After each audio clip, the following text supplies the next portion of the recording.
Konnan, did you watch Smackdown? Yes, I did. I did too. So it starts off with the. I'm not going to go over in big detail. I'm sure, but if you watch this, Usos against the New Day for the titles in the match for the longest reigning tag team championship of all times. Bro, really good. Well, how many commercial breaks did he go through? 2.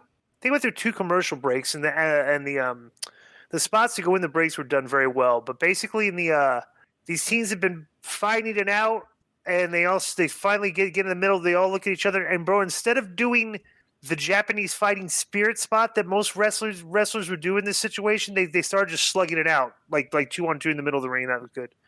Woods and Jay ended up at ringside, and Jay hit Woods with a pair of super kicks that sent Woods into the timekeeper's area. Jimmy caught Kingston with a punch in the ropes, but Jay returned and tagged in, and the Usos went to the ropes for a move, but Kofi fought them off. But Kingston leapt from the ropes into a 1D from the Usos, and then Jay covered him for the pin. Very well done finish. What did you think of this match? 23 minutes and 50 seconds. This was a pay-per-view match that they put on TV right off the top of the show. I thought it was really good. Yep. This was a hot match. A lot of great near falls, especially off that double top rope splash. There were a couple of times where you actually thought New Day might win. I love the way they put together their matches. They always make sure they're entertaining and everybody gets over. I thought it was funny when Jay covered his ears when the fans were chanting Sammy. Mm-hmm. That was really good. Yeah. Great way to start off a show. Yep. So next they come back to Roman's dressing room, and the Usos were excited and asked Reigns what he thought. Reigns remained expressionless as he stood up, but then he smiled and said it feels good. Reigns told the Usos this is what it feels like to be the greatest of all time. This is the promised land right here, Reigns said. He added that he had some things to handle and said he would need the Usos by his side later in the show. Then Reigns hugged his cousins. Santos Escobar against Shinsuke Nakamura in a World Cup tournament match.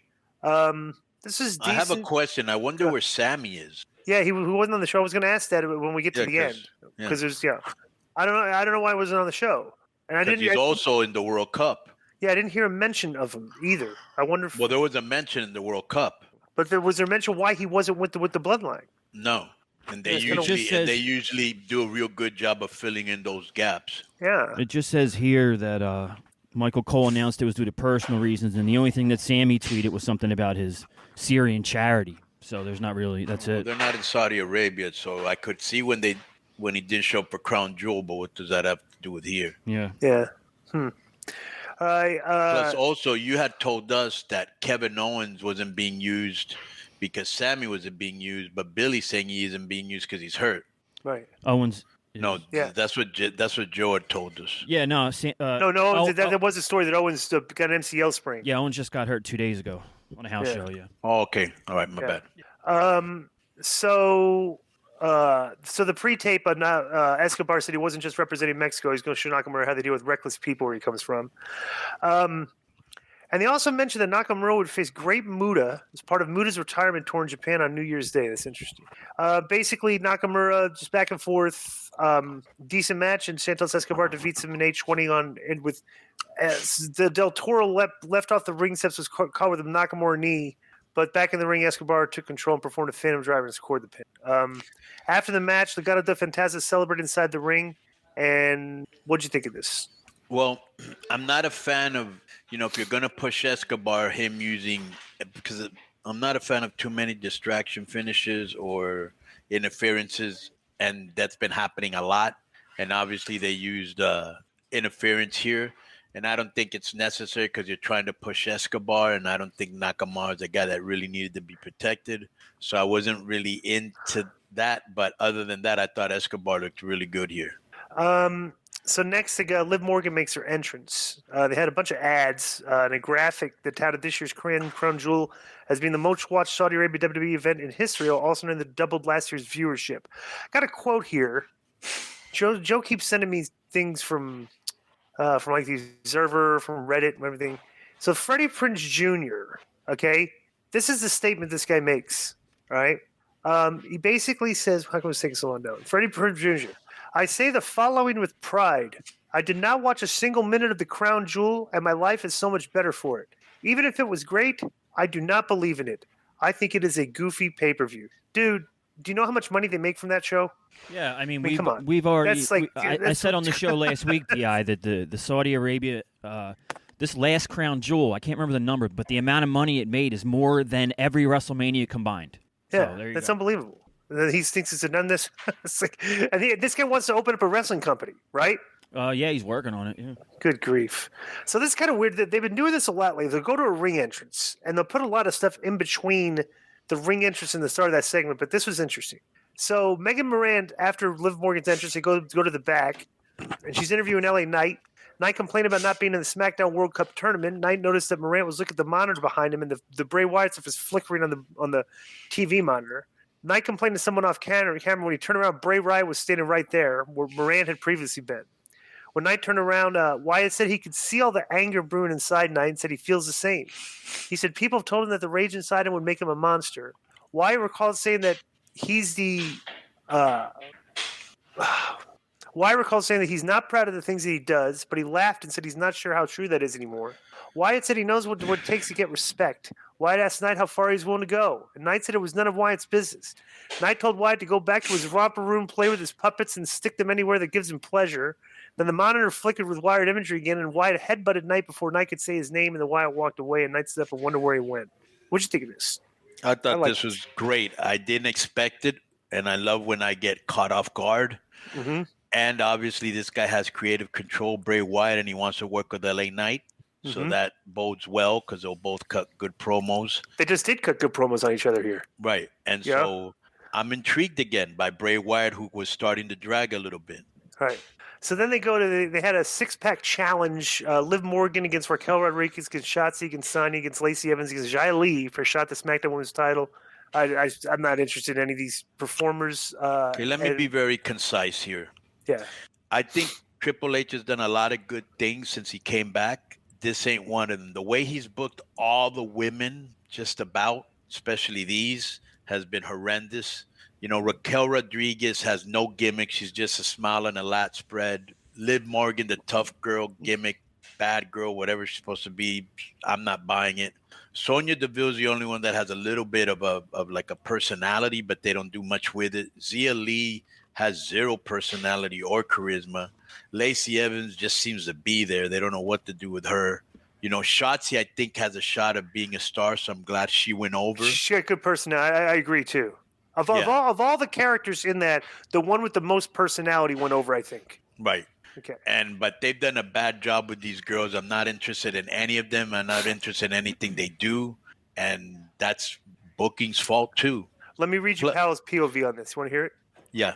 The crowd was flat. It's hard to blame them given how random this felt. It looked like the plan was for Morgan's dive to put Rodriguez to a table. Oh, by the way, it was a bad spot. Did you see when she dove on her? Oh, yeah. They f***ed up the table spot and Right. they f***ed up like the finish. Yeah. Shotzi went in out of nowhere, sets up what feels like a predictable outcome for Survivor Series. Even so, I'm curious to see what type of match she and Rousey can produce. Here's hoping the booking the woman improves so that it feels like the wrestlers are climbing the ladder, not just winning multi-woman matches to earn title shots. It's a good point. But here's my problem, Disco. And I know that this is going to be very controversial with some people, but it almost seems like they're not putting the women on merit, but more because they don't want to hear from the snowflakes because they're not producing, dude. All right. So they show Shotzi backstage celebrating. Emma shows up and congratulates her. And Shotzi praised Emma for taking Rousey to her limit. Emma said they should talk, and Emma asked if Shotzi had seen Mancat Moss. Shotzi asked her if she was crushing. Once Emma walked away, Shayna Baszler showed up and told Shotzi about the damage that Rousey would do to her. Shotzi said Rousey had never been in the ring with someone like her, and Shotzi said she belongs here and will prove it. Baszler said Shotzi has a lot to say to Rousey and then told her to turn around and say it to her face. Shotzi turned around and standing, and Rousey was there. Then Baszler put Shotzi in a chokehold until she passed out. Rousey laughed and said, "Clean up on aisle green," before walking away with Baszler. I like that. I like this gimmick with Shotzi and they're kind of like the brothers of destruction for the females. I told you that. I like it. She feels comfortable. She's a natural heel. You know, and they're acting like shooters. And she doesn't know how to. And she doesn't know how to take criticism as a baby face and melts. So this is perfect for her. Yeah. In the wrestling dating report, you know the Emma Madcap Moss thing they're doing. They're actually dating Emma and Madcap Moss in real life. So you know. Well, they're going to put them together and have a kiss on camera. I imagine it's going to be lovely. Yeah, Ricochet was interviewed by Kayla Braxton, and she noted that Ricochet will face Mustafa Ali in a first-round match next week. Ricochet spoke about how talented and hungry Ali is, and Gunther, Ludwig Kaiser, and Giovanni Vinci showed up. And Gunther told Ricochet to fight with all his heart because he would love to beat him again. It's all right. Yeah, just character development. Jinder was backstage. He cut a promo looking at the SmackDown World Cup trophy, and he said the greatest WWE champ of all time was back. The fans booed. He said he missed them too. Also, there was no man who could stop him from winning the tournament, the Intercontinental Championship. Then Braun Strowman made his entrance, and Braun beats him in a minute and 50 seconds. Jesus. So basically, not much to say here. So this was okay. So Zelina Vega, Cruz del Toro, and Joaquin Wilde were in the ring. B-Fab made her entrance with Top Dollar Ashanti and the Adonis for a match against Vega. The Viking Raiders, the siren went off. Sarah Logan showed up on the stage with the Viking head thing. And there was an audio that said Valhalla's here, and Eric and Ivar attacked both teams at ringside and beat them up. And this is not it didn't come across as very like when the first attack came. These guys got to lay their more because it looked kind of weak. It's the first time I've seen them look weak lately. But then the rest of the beatdown was decent. But they just beat everybody up. So what'd you think of this? Yeah, I thought better than usual beatdown. At least it was a beatdown. It was like a wrestling spot thing, right? And the girl looks good with them. And Hit Road to me is not over. Right. They're not. They didn't really get a pop at all. So the Bloodline stayed in the ring, and Usi Champ broke out, and Reigns cut off by having Indianapolis acknowledge him. Heyman spoke about how he and Reigns were talking the private jet on the way to this hellhole. Scream went black, so something must have been censored. Heyman told the crowd that it wasn't very Usi of them. Heyman spoke about great sports rivalries and said the Usos versus New Day is not one of them because the New Day can't compare the Usos. And Reigns had Heyman passing the mic, and Reigns said it's not easy being his cousin because everyone has acknowledged his greatness throughout his entire life. And Reigns said he never thought this moment would come, whatever he was going to say, and then he got but Reigns was interrupted when he tried to address the Usos. Ridge Holland, so he was going to say something important, supposedly. They got interrupted right at the last moment. Ridge and Butch come out and then basically said Sheamus is back. Sheamus comes out the mic. The mic kept going off. It was malfunctioning. But basically they got in the ring and started brawling. They were getting the better of the And Roman actually made fun of that. Yeah, made fun of him, right? And then Drew comes out and turned the tides, and they went off everybody brawling in the middle of the ring like chaos. Not a bad ending. I like finishes like that. What'd you think? Yeah, good ending. Pretty good show. The first match was great. Go out of your way to see it. The women's match was not good. The LA Knight stuff with Bray Wyatt was very good. And there wasn't much on the show. There's only 4 matches. Yeah, because they took up so much in the first one, and the Escobar match was good. Yeah. So that's been our SmackDown review. Enjoy the rest of the show. Boom.